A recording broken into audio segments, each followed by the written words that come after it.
वीरकुक्षिम् पुरम् धिम् अग्नेरप्नसः समिदस्तु भद्राग्निर्मही रोदसी आविवेश अग्निरेकम् चोदयत्समत्स्वग्निर्वृत्राणि दयते पुरूणि अग्निर्हत्यम् जरतः कर्णमावाग्निरभ्यो निरदहज्जरोऽथम् अग्निरत्रिम् धर्मपुरुष्य दन्तरग्निर्नृमेधम् प्रजया सृजत्सम्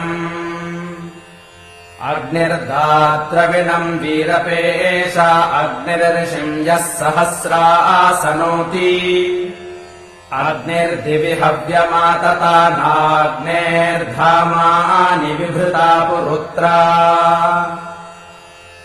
अग्निमुक्त्यैरर्षयो विह्वयन्तेऽग्निम् नरो यामनिबाधिता सह अग्निम् वयो अन्तरिक्षे पतन्तोऽग्निः सहस्रापर्याति गोना अग्निम् विषईलते मानुषीर्या